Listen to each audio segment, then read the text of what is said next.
The other one, another life lesson is the power of one person and how much power one person has. After every football game, the Monday after every game, the coach has a press conference at LSU. And it lasts from about noon until around 12:30. The coach answers questions for about 20 minutes and talks about the upcoming game, and then it dissolves into what we do. I go because it's a free meal, and I go just like this one, but I don't get roasted quite as much.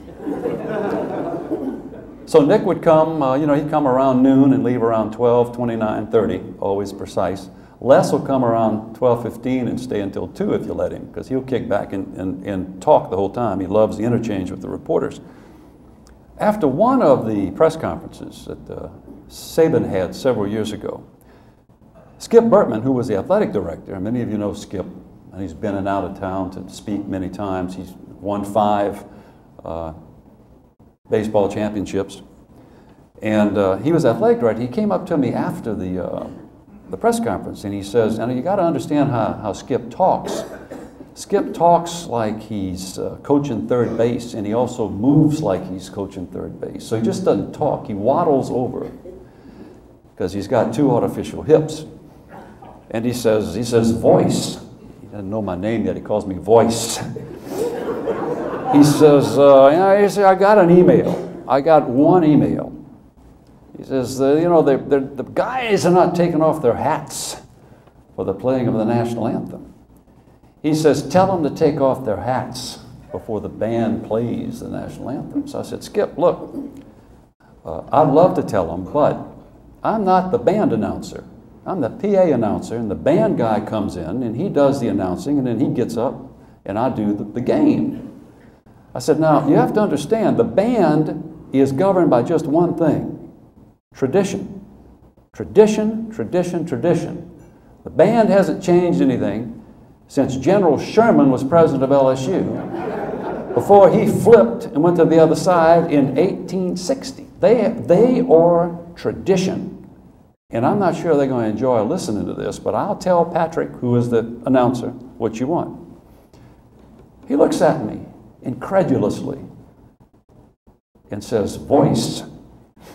He says, now he's got this little sniff on third base. He says, voice. He says, you can see now he's coaching, he's sending signals. He says, you know how much a tuba costs? Tuba. I said, I imagine it costs a lot.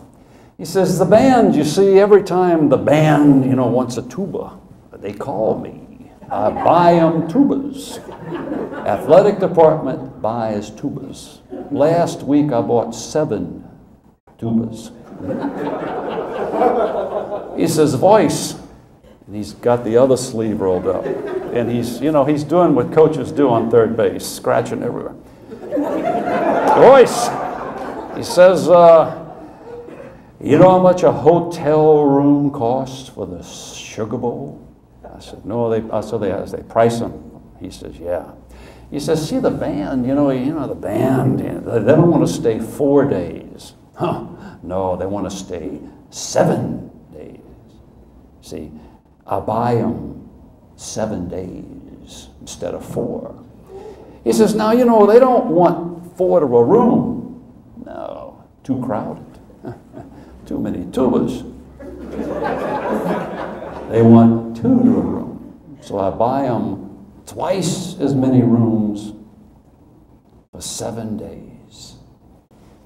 He says, you tell little Patrick what I said, and tell him, Patrick, it's not about tradition. It's about tubas and hotel rooms.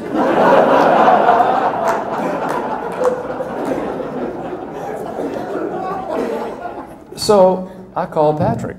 Patrick, Skip got one email from a guy who said that the fellas in the stadium aren't taking their hats off for the playing of the national anthem. Would you please announce, please remove your hats? Dan, oh man, good God, I don't think I could do that. I mean, Dr. Wicks would kill me. I mean, he gives me a script, I read it verbatim. If I change anything, I mean, Dan, tradition, they haven't. I said, Patrick, do you know how much a tuba costs?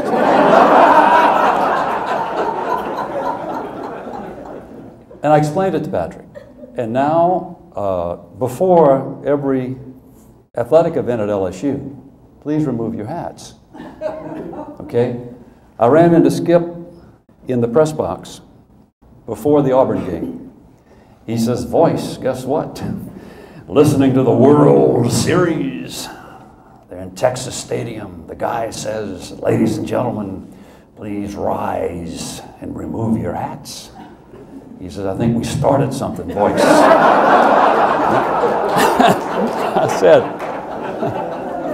I said, indeed we did. One person. See, one person did that. Now you think about that. One anonymous guy sends an email to Skip Bertman, and now they're saying it in Texas Stadium. It's the power of one.